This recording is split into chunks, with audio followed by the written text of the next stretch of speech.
அனைவருக்கும் வணக்கம் நண்பர்களே. இன்றைக்கி நம்ம வேலியிருக்க பயமை சேனலில் நம்ம பதிவில் எதை பற்றி பார்க்க போகிறோன்னா, ராசி சக்கரத்தில் இறுதியாக வரக்கூடிய மீனராசி நண்பர்களுக்கு கிரக நிலை பொறுத்து எப்படிப்பட்ட பலன் அமைய போகுது, தொடர்ந்து உங்கள் வாழ்க்கையில் எந்த மாதிரியான பலன்கள் உண்டாகும், நீங்கள் எந்த விஷயத்தில் புதிதாக செய்யலாம், எது செய்யக்கூடாது, இந்த நேரத்தில் குடும்ப சூழ்நிலை எப்படி அமையுன்னு தெரிஞ்சுக்கலாங்க. மேலும் புதிய தொழில் தொடங்கக்கூடிய நபர்கள் இந்த நேரத்தில் தொடங்கலாமான்னு பல முக்கிய விஷயங்களுக்கு கிரகநிலை எப்படிப்பட்ட பலன் தரப்போகுதுன்னு தெரிஞ்சுக்கலாம். மேலும் இந்த நேரத்தில் எந்த விஷயத்தில் எச்சரிக்கையாக நடந்துக்கணும் தெரிந்து கொள்ள இந்த ஒரு வீடியோவை கடைசி வரைக்கும் ஸ்கிப் பண்ணாமல் பாருங்கள். மேலும் நீங்கள் புதியவராக இருந்தீங்கன்னா மறக்காமல் சேனலை சப்ஸ்கிரைப் பண்ணிவிட்டு கூடவே இருக்க பெல் பட்டனை கிளிக் பண்ணிக்கோங்க. தனிப்பட்ட முறையில் உங்கள் ஜாதகத்தில் இருக்கக்கூடிய பிரச்சனைக்கு சரியான ஒரு பரிகாரத்தை பெற்றுக்கொள்ள வீடியோவில் டிஸ்கிரிப்ஷனில் ஃபோன் நம்பர் கொடுத்துருப்போம். அந்த நம்பருக்கு நீங்கள் கால் பண்ணி தெரிஞ்சுக்கலாம். வாங்க நண்பர்களே, வீடியோக்குள்ளே போகலாம். மீனம் ராசியை பொறுத்தவரை நீங்கள் பார்த்தீங்கன்னா பஞ்சம ஸ்தானத்தில் குரு, ரணருண ரோகஸ்தானத்தில் கேது, அஷ்டம ஸ்தானத்தில் புதன், பாகிஸ்தானத்தில் சூரியன், செவ்வாய், சுக்ரன்னு அயனசேன போகஸ்தானத்தில் சனி, ராகுன்னு கிரகநிலை அமைந்திருக்கு. இந்த கிரகநிலையால் பார்த்தீங்கன்னா உங்களுக்கு எந்த நேரத்திலும் அனைவருடைய உதவும் இயல்பக்கூடிய மீனராசி நண்பர்களுக்கு உங்களுக்கு கற்பனை வளமோ கலையுணர்வோ இந்த நேரத்தில் அதிகரிக்கும். மேலும் உங்கள் விருப்பங்கள் அனைத்தும் கைக்கூடி வரக்கூடிய மாதமாக அமைந்திருக்கு. சந்திரன் சஞ்சாரத்தால் பயம் தரக்கூடிய காரியங்களை ஈடுபடுவதை தவிர்த்துக்கோங்க. காரியங்களை அனுகூலமும் உண்டு. உயர்ந்த அந்தஸ்தத்தில் இருந்தீங்கன்னா அதன் மூலம் எதிர்பாராத உதவிகள் உங்களுக்கு கிடைக்கும். மனதில் இந்த நேரத்தில் தைரியம் உண்டாகும். பணவரத்து குறையாது. வாழ்க்கை துணையின் உடல்நலம் மட்டும் கொஞ்சம் அக்கறை செலுத்துங்க. தொழில் வியாபாரம் தொடர்பான காரியங்களை திடீர் நெருக்கடி ஏற்படலாம். வழக்கம் போல் வியாபாரம் இருந்தாலும் திடீர் பண தேவை ஏற்படுங்க. உத்தியோகத்தில் இருந்தீங்கன்னா எந்த வேலையோ செய்யும் முன்னாடி அது பற்றி அதிகம் பேசாதீங்க. யோசித்து செய்வது நல்லது. சிலருக்கு புதிய வேலை கிடைக்க வாய்ப்பு இருக்குது. குடும்பத்தில் சகஜ நிலை காணப்படும். கணவன் மனைவிக்கிடையே இருந்து வந்த கருத்து வேற்றுமை நீங்கும். பிள்ளைகள் உங்கள் சொல்படி நடப்பது உங்கள் மனதுக்கு மகிழ்ச்சி தரும். பெண்களுக்கும் பார்த்தீங்கன்னா காரிய அனுகூலம் உண்டு. எதிர்பாராத உதவிகளோ இந்த நேரத்தில் உங்களுக்கு கிடைக்கும். திடீர் பண தேவை உண்டாகலாம். அதே போல் மாணவர்களுக்கு தொழிற்கல்வி கற்பதில் ஆர்வம் உண்டாகும். திட்டமிட்டு படிப்பது எதிர்காலத்துக்கு உதவியாக அமையும். திறமையோடு காரியங்களை செயல்பட்டு வெற்றியும் பெறுவீங்க. மேலும் உங்களுக்கு பணப்புழக்கம் அதிகரிக்கும். எடுத்த காரியம் அனைத்தும் வெற்றிகரமாக முடியும். மதிப்பு உங்களுக்கு மரியாதையும் சிறப்பாக அமைய போகுது. இனி உங்கள் செல்வாக்கு உயர்ந்திடுங்க. குடும்பத்தில் குதூகலம் உண்டாகும். தம்பதிகளிடையே இருந்து வந்த கருத்து வேறுபாடுகள் நீங்கும். பிரிந்த குடும்பம் மீண்டும் ஒன்று சேரும். பொதுவாக நற்பலங்கள் நிறைந்த மாதமாக இருக்கு. எதிலோ சிறிதளவு ஆதாயம் இந்த நேரத்தில் உங்களுக்கு உண்டு. முன்விரோத காரணமாக சில சங்கடங்கள் உருவாகலாம். இருந்தாலும் அவற்றை சமாளிக்கக்கூடிய வழிகளும் உங்களுக்கு பிறக்கும். இயந்திரங்களை உபயோகிக்கும் போது பணியாளர்களை எச்சரிக்கும் போது ரொம்ப கவனமாக இருங்க. தெய்வ பணி, தர்ம பணின்னு நற்காரியங்களில் ஈடுபடவோ வாய்ப்புகள் இந்த நேரத்தில் உங்களுக்கு அமையும். மேலும் தொழிலில் சிக்கல்கள் உருவாகாது. இருந்தாலும் சில வாக்குவாதங்கள் இருக்கலாம். இதிலோ அளவோடு ஈடுபட்டு வந்தாலே தொல்லைகள் இருக்காது. அடுத்தவங்களுடைய விவகாரங்களை வீணாக தலையிடுவதை மட்டும் தவிர்த்துக்கோங்க. பகைவர்கள் பணிந்து போகக்கூடிய நேரமாக அமைந்திருக்கு. இந்த நேரத்தில் சூரியன், செவ்வாய், சுக்கிரன்னு 3 பார்த்திங்கன்னா கிரகங்களுமே மாதத்தின் முன்னாடியிலேயே பாகியஸ்தானத்தில், மாதத்தின் பின்பகுதியில் கிரகங்கள் 10ஆம் வீட்டுக்கு மாறுவதால் உங்கள் நிலை இனி வலுப்படும். குரு பகவானும் உங்கள் ராசிக்கு உச்ச வீடான கடகத்தில் 5ஆம் வீட்டில் குரு பகவான் சஞ்சரிப்பதால் சிறப்பாக அமைய போகுதுங்க. சனி இந்த மாதம் முழுவதுமே உங்கள் ராசியில் முதல் வீட்டிலேயே இருப்பார். இதனால் உங்களுக்குள்ள தன்னம்பிக்கையும் தெளிவான மனப்பான்மையும் சில சமயங்களில் சவால்களையும் கொடுக்கக்கூடியதாக அமைந்திருக்கு. மேலும் ஏற்றத்தாழ்வுகள் நிறைந்த மாதமாகவும் அமையுங்க. உங்களின் கற்பனை திறன், படைப்பு திறன் இந்த நேரத்தில் மேம்படும். பணியிடத்தில் நல்ல பாராட்டுகளையும் பெறுவீங்க. சனி பகவானுடைய நிலை காரணமாக பொறுப்புகள் இனி அதிகரிக்கலாம். சில விஷயங்களை தெளிவான எல்லைகளை வகுக்க வேண்டியதாக இருக்கும். மாதத்தினுடைய பின் பகுதியில் சூரியன், செவ்வாய், சுக்கிரன் 10ஆம் வீட்டில் செல்வதால் உழைப்புக்கேற்ற அங்கீகாரம் உண்டு. நிதி நிலைமை பொறுத்தவரை ஏற்றத்தாழ்வுகள் நிறைந்த மாதமாக அமையும். வருமானம் சிறப்பாக இருக்கும். அதே வேளையில் செலவுகளும் கணிசமாக அதிகரிக்கலாம். எதிர்பார்த்த செலவுகள் ஏற்படலாம். கடன் கொடுக்க விஷயத்தில் கவனமாக இருங்க. மாதத்தின் முன்னாடியிலேயே நிதி நிலைமை வலுப்பெறும். புதிய வருமான ஆதாரங்களும் உருவாகலாம். இந்த நேரத்தில் தொழில் வேலை பொறுத்தவரை கடின உழைப்பும் திறமைகளும் பாராட்டப்படும்.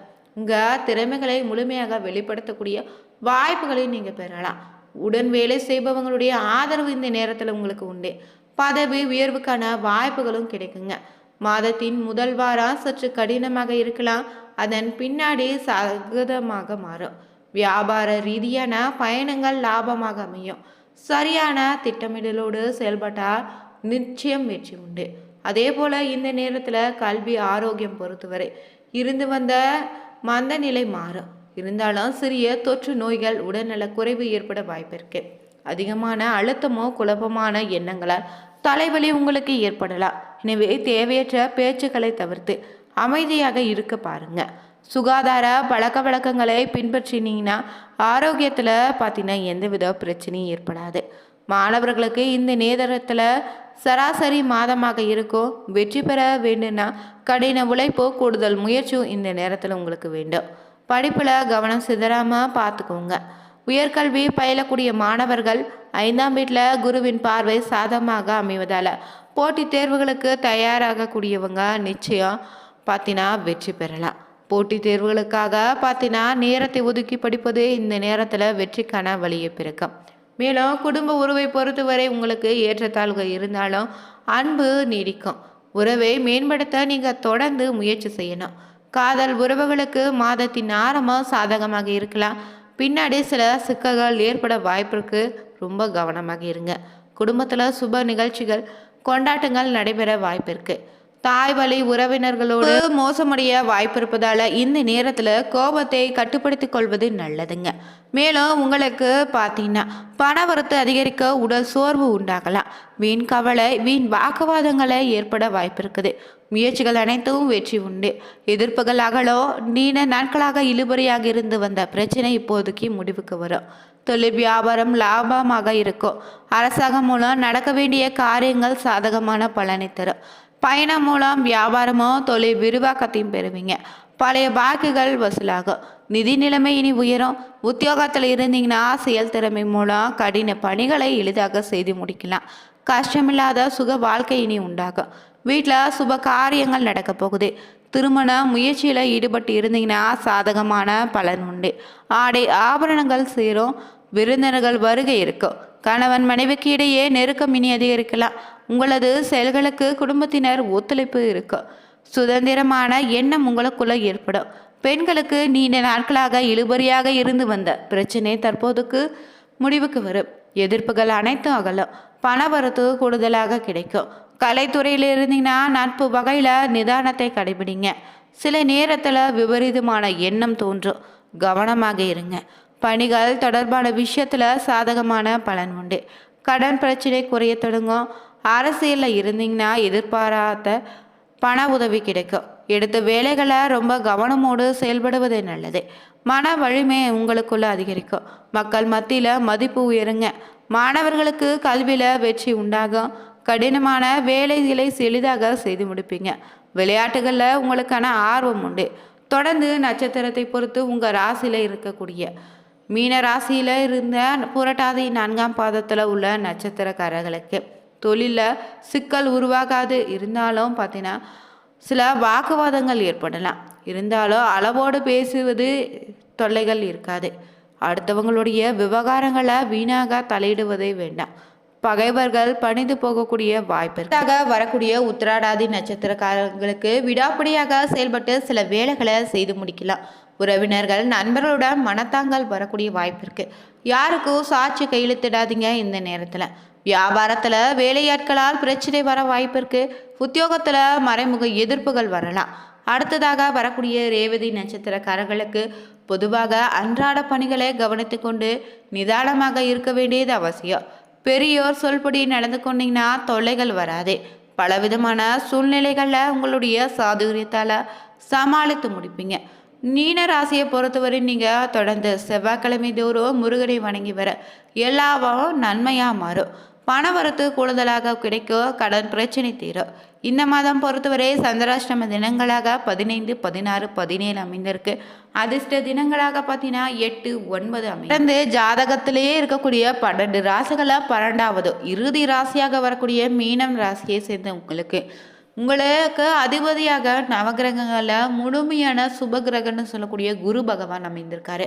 கல்வி கலைகளில் மிகுந்த ஞானத்தையும் தருவார் மீன ராசி நண்பர்களுக்கு. மற்ற எல்லா ராசினர் விடவும் ஆன்மீகத்தில் உங்களுக்கு அதிக ஈடுபாடு, அதில் ஆராய்ச்சி மனப்பான்மை கொண்டவங்களாக தான் இருப்பீங்க. இந்த ராசியில் பிறந்த உங்களுக்கு நிதி நிலைமை பொறுத்தவரை சில முக்கியமான வழிபாட்டு முறைகள் செய்தாலே போதும். நீங்கள் வியாழக்கிழமை நாளாக குரு பகவான் வழிபாடு மேற்கொண்டு வாங்க, சிறப்பான பலன் உண்டு. வருடத்திற்கு ஒரு முறையாவது திருச்செந்தூர் ஆலங்குடின்னு கோவிலுக்கு சென்று குரு பகவானை வழிபடுவது சிறப்புங்க. உங்கள் தாய் தந்தையரை வாழ்நாள் முழுவதும் உங்களுடனே வைத்து பராமரிப்பது குருவினுடைய அருளை முழுவதுமாக பெற்றுத்தரும். அதே போல் கோவில் சம்பந்தமான காரியங்களில் உங்களால் முடிந்த சேவைகளை செய்வதும், துறவிகளுக்கு அன்னதானம் வழங்குவதோ உங்களின் குரு தோஷத்தை போக்கும். அதே போல் உங்கள் கைகளால் ஆழ அரச மரங்களை வெட்டுவதை தவிர்த்திடுங்க. வருடத்திற்கு ஒரு முறை வேதமறிந்த பிராமணருக்கு ஆடைகளை தானம் செய்வது ரொம்ப நல்லது. வலது கை மோதிர விரல தங்க மோதிரம் அணிந்துக்கோங்க. கோவில் யானைகளுக்கு வியாழக்கிழமை நாளில் வாழைப்பழமாகி கொடுப்பது குருவின் அனுகிரகத்தை பெற்றுத்தரும். இந்த பதிவில் பார்த்து கொண்டு இருக்கக்கூடிய நபர்கள் நீங்கள் மீனராசி நண்பர்களாக இருந்தாலும் சரிங்க, உங்கள் நண்பர்கள் உறவினர்கள் யாராவது இந்த ராசியை சேர்ந்தவர்களாக இருந்தாங்கன்னா அவங்களுக்கு இந்த ஒரு வீடியோவை ஷேர் பண்ணுங்கள். வீடியோ பிடிச்சிருந்தா ஓம் முருகா போற்றி எனும் பதிவே கமெண்ட் பாக்ஸில் 3 முறை பதிவு. நீங்கள் வேலை இருக்க பைமே சேனலை சப்ஸ்கிரைப் பண்ணிவிட்டு கூடவே இருக்க பெல் பட்டனை கிளிக் பண்ணிக்கோங்க. லைக் பண்ணுங்கள், ஷேர் பண்ணுங்கள், கமெண்ட் பண்ணுங்கள். Thank you viewers.